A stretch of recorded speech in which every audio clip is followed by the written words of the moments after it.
Anyone that speaks against the establishment will be taken out. Anyone, any person that speaks against the establishment would be taken out.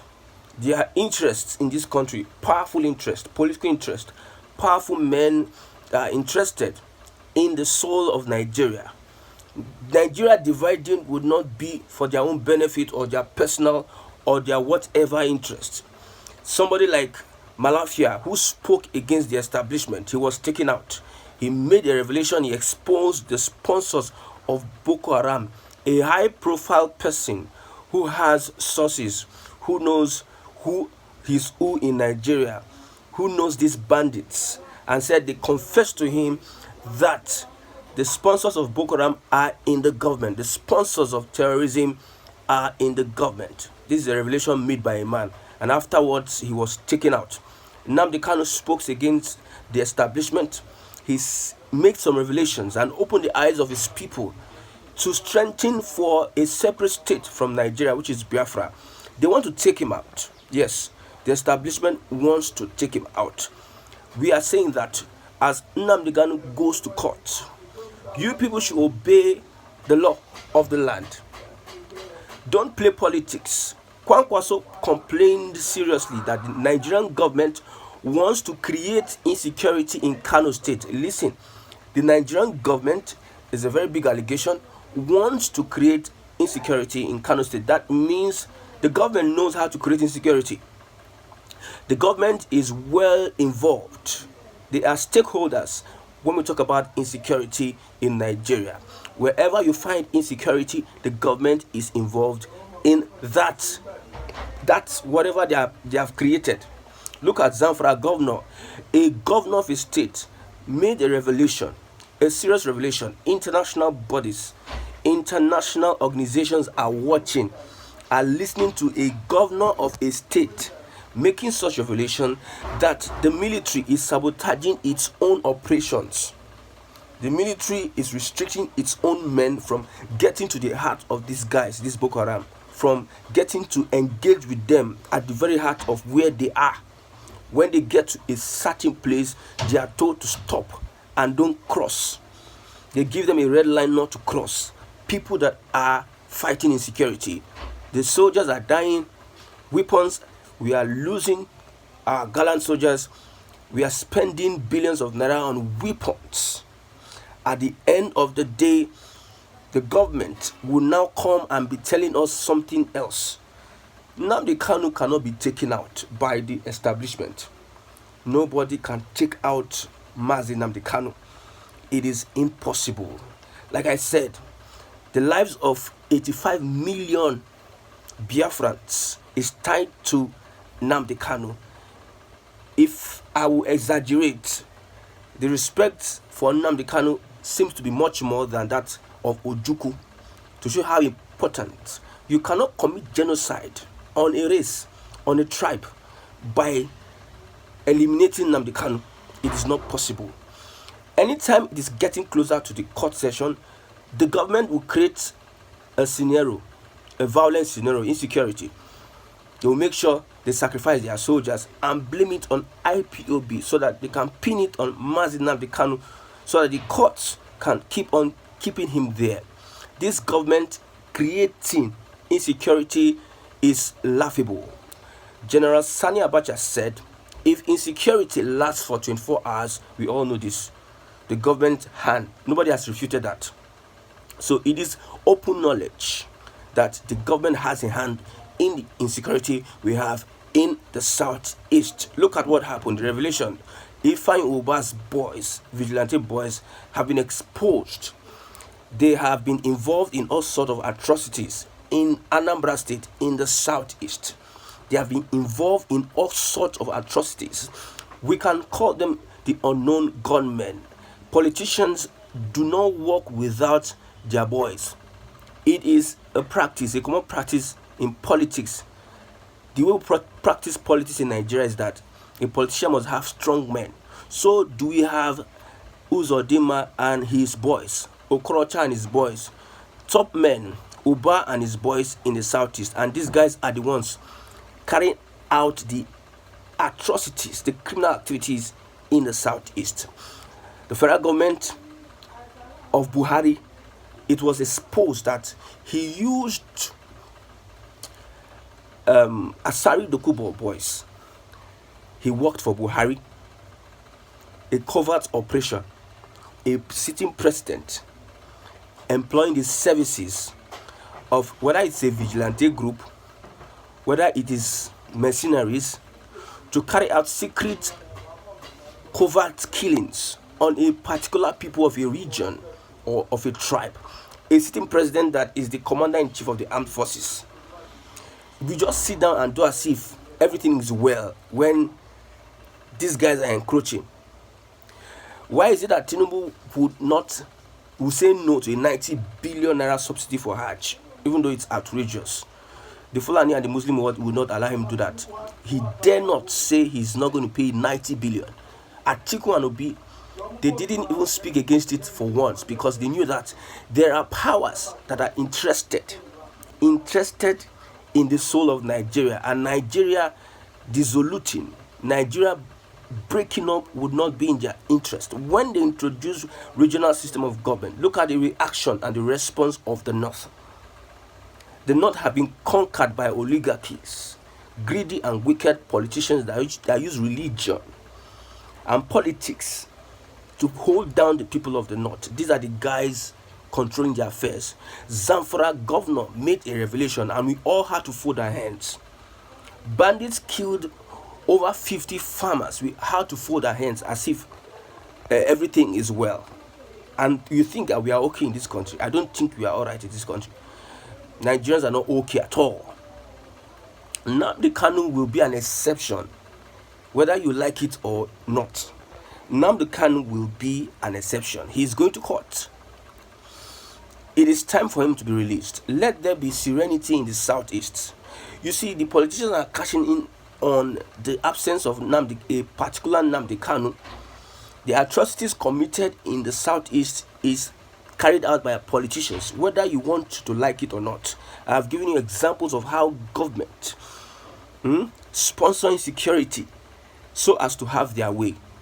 If the southeast is divided, it is going to be favorable to the federal government. If politicians are fighting themselves in the southeast, it's going to be favorable to the federal government. If there's no development in the southeast, it is a plus for the government. So, whoever is saying that all the things that has been done in the southeast will be attributed to, we are wiser now, we know those and those. Ifeanyi Ubah have been caught, his boys have been caught, and let investigations go on. Even though we don't trust this our military, we don't trust organizations, institutions in Nigeria today. They are dead. We don't trust any of what they do. You can see the FCC lying, the Nigerian police lying that NSAS protesters that they arrested is not in their custody. You can see an institution coming out open to lie.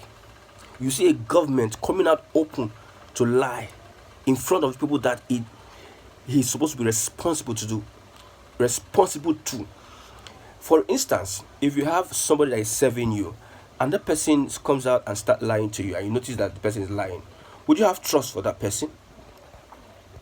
Nigerians don't trust the government anymore because the government have destroyed their trust in them. The Nigerians, even the people supporting the APC government, they don't trust. All they are looking for is how they can benefit, or they are blinded by bigotry. Nobody trusts the government. Whatever the government is saying is just, people just overlook it. Just finish and leave there.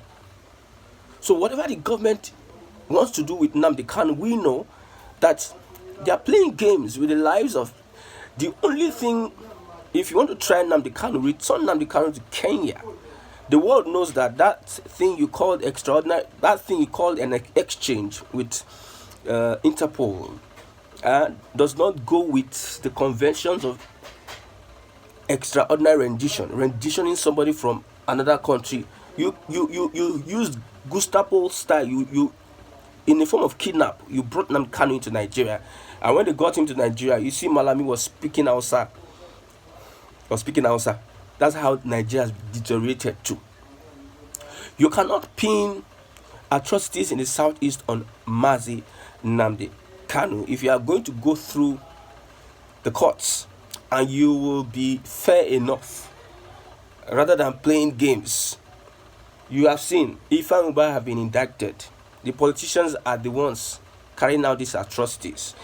I will not talk about Simon Ekpa because, you see, when there's an action, there's supposedly going to be a reaction. What he's doing is a reaction to what the government is planning to do. We cannot stay in a land whereby some people who have taken over the reins of the government, who are in charge of the system, they say Fulani owns Nigeria, a minute population. They are not even amongst the top 5 ethnicity in Nigeria. Is controlling Nigeria, a narrative. See how they are pushing open grazing, water resources, the roots, grazing routes, a minute population, so that they can take over the lands. Look at what is happening in Kwara State today. Although Yoruba is being spoken, but you can never have an Oba in Kwara State. You know what it means? They take over the government. These people have taken over the governance, and they are going through the army,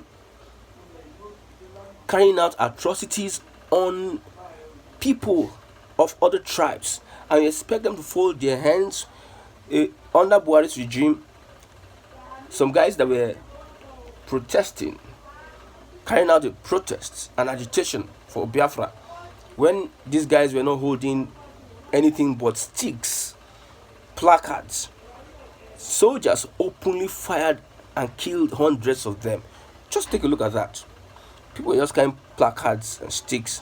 Soldiers openly fired and killed more than hundreds of them. That would tell you what would provoke these guys to go on the defense. What would provoke Simon Ekpa to defend himself and his people. Hundreds of Boko Haram repentant terrorists. Nigeria. Repentant terrorists. I never hear this one for my life. You enlist them into the army. You enlist them, and we have people that have sense in Nigeria, and these things just go without any. There's nobody is speaking against it, nobody is standing against it, nobody is taking actions against it. Why would you enlist? But the army just enlist them in the army, and you can see the atrocity that is being committed. Anybody that is speaking against the establishment, they want to silence him. There are different kind of establishment too. But the Fulani establishment, the terrorism going on in the north by the Fulani, and again the fact that Nigeria must remain one at all costs, should not be balkanized, because it favors a certain sect of people much more. Imagine you have oil in the Niger Delta. Northerners are the ones that have oil wells. Does it make sense? Make it make sense. Dangote has biggest refinery in Nigeria, a northerner. If all these resources were to be in the north, do you think we are going to be speaking about one Nigeria as we are sitting down here and talking? So Nnamdi Kanu must be released before it is too late. This is not a threat, it's an advice. You know, the army, the Nigerian government, don't listen. They do their own. At the end of the day, when an aggression comes up, they try and play politics because we have the government in power. So they have tools at their disposal to play politics. There are revelations we have had from military officers that don't want their face to be covered or exposed. There are revelations we have. I can't even say some of these things on this broadcast because it is disheartening. Most of our generals are involved in this insecurity, and it is a known thing. And what can you do? Do you have evidence? It is only in police station that the police will catch you. If you have an evidence against them, they will take the evidence and destroy it. Then ask you, where's your evidence? These guys destroy evidence, or they know that they have their guys all over that will diffuse your evidence against them. That will make you look like the evil person. Soldiers that are speaking against the atrocities in the army, you see what happens to them. Some of them are killed, dismissed, and whatever. It depends on the gravity of your crime. So Nnamdi Kanu will never be taken out as they took out every other person. He's a special breed. Nothing happens to him. He stays and stays and stays until we have a country that reveals the true identity of the different tribes in that country. If it's regionalism, if it is going to be everybody to your tent, O Israel, if it's going to be that one, we are moving forward to that place. Nigeria as a nation, looking at the kind of people, characters we have, Buhari has further destroyed the whole thing. Buhari came, he started with nepotism, he put all his people there. Tinubu came, Yorubanization, he put all his people there. So the next person that comes now is going to be about his people, not about the country. You are saying Nigeria is one, everybody is not represented, equally and fairly represented, and you are saying Nigeria is one. No, Nigeria can never be one with the crop of leaders we have. The younger ones are seeing what is happening, and the example these older ones are setting is very, very dangerous and detrimental to the political future of those that are coming up. Because no matter what, however they are going to be trying to, no matter how they are going to try to be good or politically correct, they will follow the footsteps of these leaders, because these are the precedents that has been set by them. Bigotry, nepotism, thuggery, propaganda, corruption. This is the legacy of our leaders. Injustice. If Nigeria is going to move forward, give the Igbo man what is rightfully his. Let him be fairly represented. If not, we are going to be running around and nothing actually is going to be happening. I'm not saying this because of whether this guy is sympathizing with Igbo or whatever. When you see the truth, say the truth. When you see the truth, say the truth. The truth is bitter. It's going to be bitter to the ears of people. If you see the truth and you're angry with the truth, you have a problem. You have a problem. Every tribe have their weaknesses, their negative sides. We know. But if the Igbo man is not giving what is rightfully his, or is not giving fair treatment like every other tribe, if there's always a gang up against the Igbo in Nigeria, it might not go well. Somebody said Nigeria is destined to fail without the Igbo man.